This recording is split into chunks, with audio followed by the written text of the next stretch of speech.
All season long, I've been giving you my top 5 most intriguing games of the upcoming weekend. This is the last time I'm going to be able to do it because there's fewer than 5 games over the final few weekends of the playoffs. But we've got 6, which means it's time for one last top 5 most intriguing games of the weekend.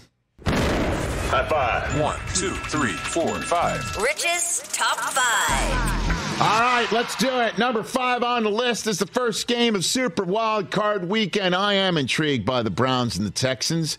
You got a 22-year-old wonderkind going over against a 38-year-old old war horse who was on the couch 6 weeks ago saying, what's happening to my career? And the Cleveland Browns call him up and say, hey, Joe Flacco, you want to come on board back in Cleveland after everybody here hated on you because you took the Ravens to the Super Bowl and the Ravens took the Browns from us and you want to come on board? And it was a little bit shorter than that pitch. I imagine the pitch was a little bit shorter than that.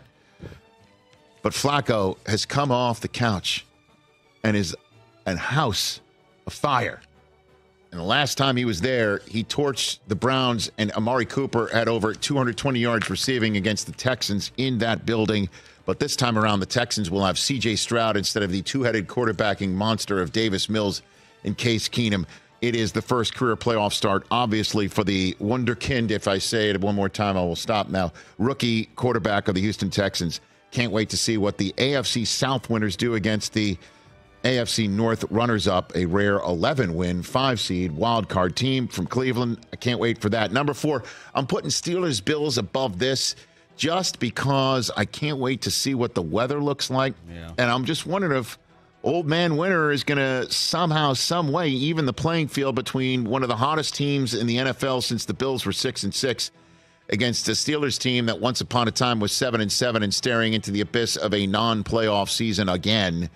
But Mason Rudolph has come off the bench, and he has sparked an offense that is putting up way more than enough points for a defense that unfortunately will not have T.J. Watt. I'm wondering if the weather might somehow, some way level the playing field in the first game of Super Wild Card Sunday. And it's the Bills and the Steelers. That's number 4 on my list. Number 3 on the list, I saw them in Germany together. This time around, it's in Arrowhead. Tyreek Hill is back, but I don't know if we're going to be able to tell him if he's dressed up like the Michelin Man. This Dolphins offense is meant to be too fast for you. It's meant to take the top of the defense off, certainly if your eyes are caught in the backfield with their running game performing well. How do you run 24 miles an hour when it's minus 24 degrees in the feels-like department? You know what I mean? Like that's the whole idea that, and of course, you know, I've lived in Southern California for 20 years. If it dips below 60 degrees, I'm like, where's my jacket? You know, and I'm just wondering how the Dolphins are going to fare in weather that Kansas Cityans live in, right? So, and then how are the Chiefs going to catch the damn football when it's minus 30 degrees out? When it was 80 degrees out, they couldn't do it. So is Old Man Winter going to somehow, some way level the playing field between these teams? I can't wait for that. That's on Peacock. Stream it right here on Roku. Packers and Cowboys are number 2. I'll put you guys there. T.J. Jefferson. Mm-hmm. That's fine. So I'll give you the line that Dan Patrick said to me when I was a rookie Sports Center anchor, just staring at the screen, looking at all my tapes and making sure that I'm ready to go, because I was studious and I was young, but I was ready for prime time. And I knew that I had a big job in front of me, but I knew I had what it was in me to get it done. Kind of like the Green Bay Packers, youngest team in the history of the playoffs. Dan Patrick looked at me and he said the following: so, you nervous? And I turn that question to you right now. Are you nervous? Very. Okay. Extremely. You don't think he should be there? Very and extremely. You don't think he should be there? I don't. Okay. I don't. There's so much intriguing about this, from Young to Mike McCarthy is now Dallas's guy after the Packers said, you're done here. We're going to hire him. Matt LaFleur and LaFleur. Everybody thought, well, you're just rolling the footballs out for Rodgers. And now here comes Jordan Love.